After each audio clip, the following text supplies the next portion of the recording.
Hi, and welcome to the second SmashHit podcast. In this podcast, I spoke to Victor Corral on the technical aspects of consent. Victor is the Innovation Project Manager at ATOS. ATOS Research and Innovation is the R&D hub for emerging technologies and a key reference for the whole ATOS group. The SmashHit program is designed to solve the problem of consumer consent and data security in the connected car and smart cities environment. SmashHit is formed by a consortium of 9 organisations drawn from analytics, data security, car manufacturing, smart city infrastructure and academia working collaboratively to deliver the benefits of shared connectivity to millions of consumers.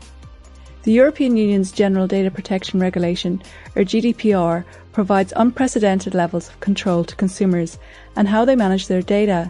Not only do consumers in the European Union now have the right to provide and revoke consent regarding the collection, use and storage of their data, but they also have the right to be forgotten.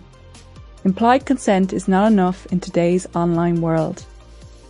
I am Victor Corral. I am project manager of ATOS. I am the division, and I am currently working as a project manager leading our package related with business impact, exploitation, and innovation. So this is basically my main function and my short video profile for SmashHit.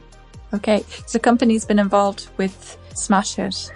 Can you speak about the business barriers that companies and organizations are facing today around setting up data sharing agreements? So we have already identified some business barriers regarding the data sharing and how this data is going to be collected and transforming into insights for companies. So basically, we face 2 main challenges from data providers and consumers' perspective, because data sharing between 2 or more organizations requires complex and time-consuming legal agreements. For instance, 2 parties that needs to agree on who owns the intellectual property of various data assets and outputs. As well, other factors that include the variability and indemnities in case something goes wrong. So there is a lot of efforts and also time-consuming steps for companies where they try to share and also set up the legal conditions to be applied for this kind of contract. The second one is that we have company has to protect customer personal identifiable information, privacy and security, but also maximizing the utility of this data for business purposes. So, for example, getting access to personal data in one hand, it could help industry to maximize their marketing campaigns. For example, we can automatize campaigns with real customer personal data according to their choice, needs, attitudes, and then we can pre-qualify this audience and we can set up the clear targets and the clear profile of these users.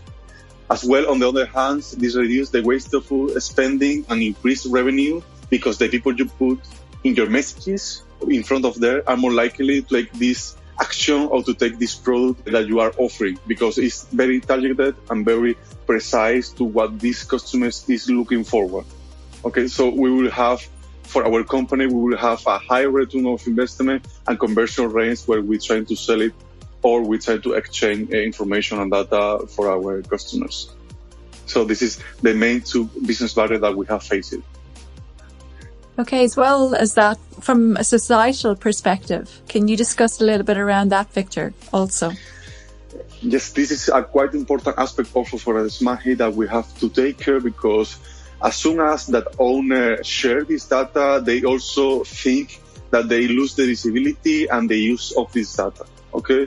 So, for example, when that owners through web services or mobile apps that we are all familiar grant permission to data provider to gather the data for specific purposes, for instance, to access to limited service in a free trial period, as well, they require to provide you your personally identifiable information to proceed and share this data with external parties. So this process, in some cases, is not transparent for data owners because they cannot check all the logins and transactions that the data has been undertaken with other companies. Therefore, those data owners lose the traceability of the data flows, and they should also suppose that the data is being used as under the standards and apply the latest privacy legislation. Okay, so this is something that owners should figure out, that if they have been implementing by the company or by the company that they are trading off his data. So this leads to the emergence of a common barrier because affects to both sides, also to organization, but data consumer, because data consumer are not accessing to personalized services and even discount given my patterns when we are purchasing in your company, and also organizations are having less conversion rates and they are transforming into less incomes for the services. So this is also a societal barrier that we have identified. This is a real issue because the data owner loses visibility and use of the data as soon as the data gets exchanged. Yes, this is a real problem because we cannot manage and centralize these flows of consent within different companies. Okay, so this is a very real pain for data consumers because they would like to check and be sure that this information has been shared under their contract, under the condition that they have granted to the company and to the data provider, and not to other purposes that are not accounted by myself. Okay, so for example, I mean, you know, as a user of data, never mind in the larger companies, you're giving away your data, not certain about where it's going and what's happening to it. But right now, it's a big issue because right now, in the area of innovation in particular, this seems to be the greatest exploit. This is the point that's exploited the most by other companies. So from what we know, say, of what's happened in the past with other companies and with other businesses, it's really been exploited, and it's to prevent this from happening. So there's no regulation around this at all at the moment, it seems. Yes. So the companies are also realizing about which is the real market. Okay. So because in somehow we think that the real markets are currently gaining this insight, exchanging this data. But the real fact is that then companies and institutional organizations are facing very technical, societal and business challenges where they try to trade off this data and also share this consent with external companies.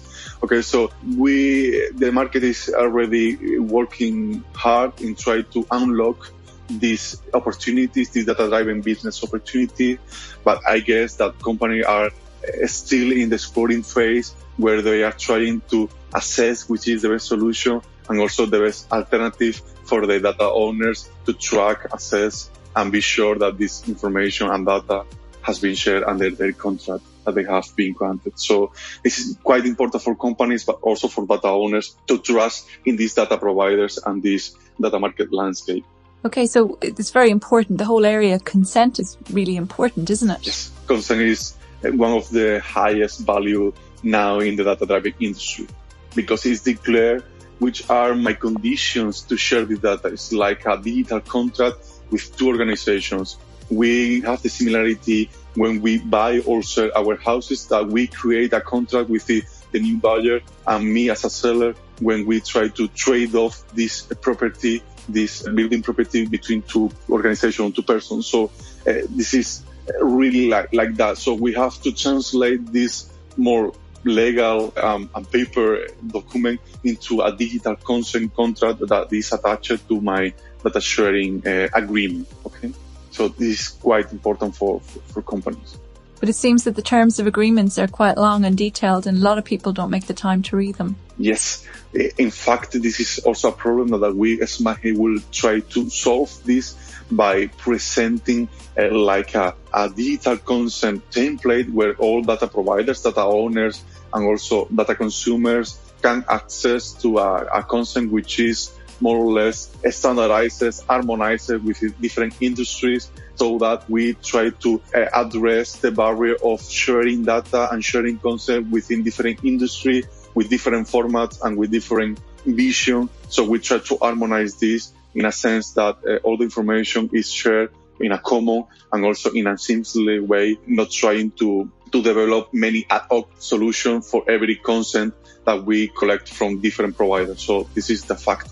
We try to harmonize and also provide this interoperability within the digital products and digital services and also between organizations. But that leads me on to the next question. Surely it's quite a challenge to get consent to be used in cross-domain sectors. What's SmashHit's role in this? And this is a serious technical challenge that they're facing, obviously, as a project. Yes, so this is quite a challenging task also for the consent certification system that we are talking about, because ideally data-driven companies, they are looking to maximize their efforts and investment by having access to different sources of data from different data owners. For example, a clear example in that field is that all related information with GPS, location data, given the relevance of the data to intelligent location services, mapping, public authority, weather forecast. So imagine that with our GPS and location data, we are benefiting much industry and several industries which are cross to each of them. So all these industries are interested to access to this valuable data for multiple purposes. For example, to personalizations, to better operational management. So this suppose to each of these industry that they have to ask to you, particularly that if you grant access to this GPS and location data. So with SmashHit consent certification system, we're trying to address this barrier, and we propose a central location system where we collect, account, and certify all this consent that you are granting to different industries for different data-driven purposes, in the sense of services or product that you are accessing. Okay, so this is something that we are also in the way to innovate and the way to bring to the industry a solution that harmonize this cross-domain sector consent. Okay, but what innovations do you expect to address these challenges, Victor? So the desired outcome for this initiative is for, as a consortium, we are successful in the creation of a prototype for a consent certification system. What is this? Well, you have heard about that. So this is a system that is capable of facilitating a framework that improves upon the current models used to gain user consent and support the following objectives. So the following objectives are really clear and targeted of what our business cases from LexisNexis point of view and from Finland business case also willing to create and also to innovate. Okay, so with this innovation, we expect to increase the number of consumers that are confident to share this consent for the data that has been collected from the CPPs, is the cyber physical products, for example, vehicles, or our IoT devices that we are using, wash machines, everything that is connected to the internet, so we can be owner of this CPP, okay? And then we can also grant access to this data, and we can also get access to personalized services. So as well, we allow and encourage users and the owner of the CPPs, of these machines, of these IoT devices, to build these concept packages and access to support questions arrive with the state of validity of a consent contract. Okay, so this is something that we aim to also proportionate to data owners the ability to check, assess, and build at any time, which are the consent contract that they have been granted their permission.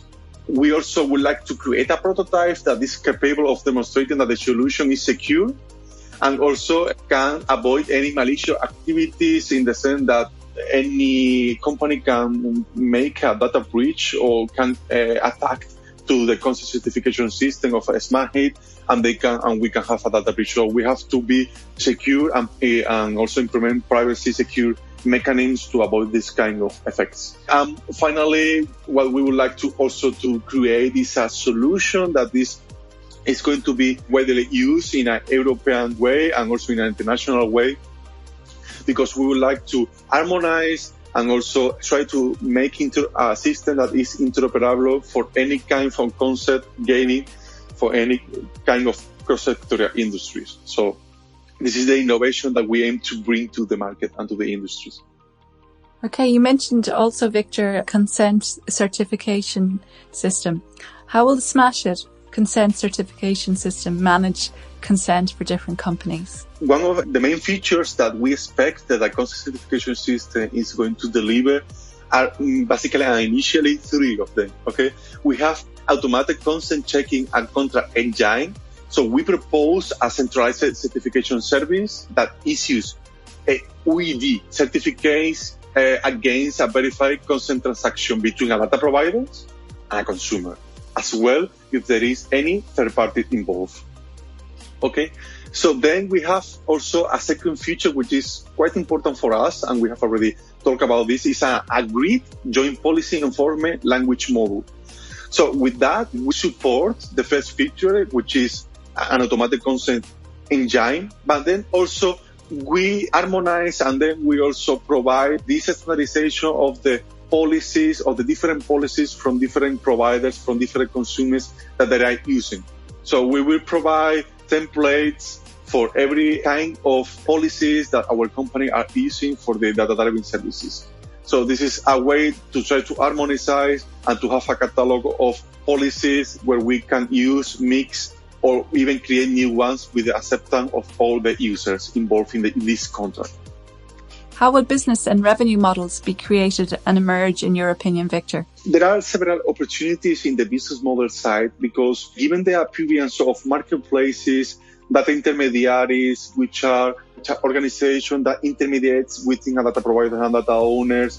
So there are the appearance of new business model. Okay, so we are going to research and we are going to analyze which are these kind of business models. So, but we can advance that there are business models like data as a service, information as a service. Okay, data as a service, the value proposition is basically on the trade of this data from point A to point B. So we just trade data and we are going to charge you for this transaction. Okay, we enable to this transaction, so we are going to charge you for this technological implementation. But for example, in the case of information as a service business model, where we also provide information, we provide a response, we use any kind of analytics to transform this data into insights.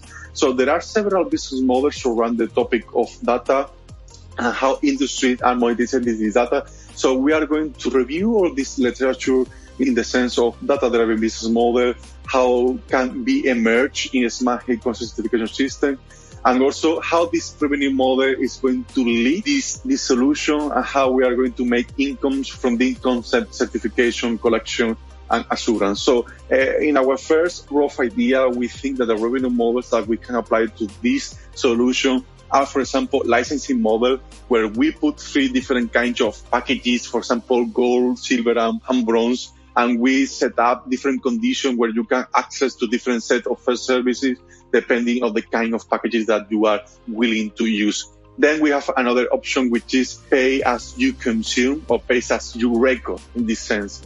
For example, if I am a company, a data provider company, and I would like to and that SmashHit consent certification system records and manage, for example, 1,000 consent from my data services, I am going to charge you a fixed price of X euro per number of users. So there are another options that are arising from these revenue models. As well, we can also set up customized solution for those industries that are interested to set up a specific solution for the industry or for the vertical. So we are very open and we are very flexible in the sense of building this business model and revenue model building blocks. You also mentioned an important aspect about stakeholder feedback collection, Victor. Is there any possibility that the organizations and companies involved can participate in this process? Thanks, Ina, for raising this point, because it's quite important for us. We are investing feedbacks in the early stage of the requirement phase of the solution, because I would like to set up the photo of which is the current situation of SmashHit. We are now facing the requirement phase, where we collect from our business case point of view which are the needs, which are the pains, and how they would like to solve all this kind of issue that they have arisen. So basically, we also would like to extend this feedback and would like to join other companies and other organizations to take their voices and also to incorporate into our solution development. So for that point, I would like to offer the possibility to all our SmashHit attendants. They can access 2 surveys that we have developed in the scope of SmashHit requirement phase. This is called the survey for industrial data provider and data owners, and the survey for data consumer. So if you are a company organization and you are a business user, a developer, or you are in charge of a public authority, please take care of the link that we are going to share in the comments of the post, and you can have your voice in a SmashHit development phase, and you can incorporate your feedback into our solution by completing the survey that we have prepared for you. Okay, so in the case of you, if you are a data consumer interested in accessing and consuming consent and data for other third parties, this is the opportunity that you have to provide us your needs and on which are your desired outcomes. As well, if you are an industrial data provider or a data owner interested to have your voice in this solution and give your feedback about which features, innovation and challenges you consider more important and more critical that we have to deliver a product or as a solution, please, this is the opportunity that you can lose and you can participate in a SmashHit solution development. So this is a nice opportunity that you join this A2020 project solution development, and you can give us your feedback to incorporate in our development. So this will be a very nice exchange. I'm happy to hear your comment from you and me. Same thing for the data providers and the data owners. So as well, industrial data providers and data owners, it's quite important for us to hear from you, from your side, because you are the stakeholders that are connecting with data owners and the ones that are collecting the data from these users. So you have a very important feedback in this solution. So we are waiting for you. Great. Okay. So the listeners can follow up with finding out more information on the blog on smashit.eu. Thanks very much, Victor, for your time today. Thank you very much. For more information on the SmashHit project, go to www.smashit.eu.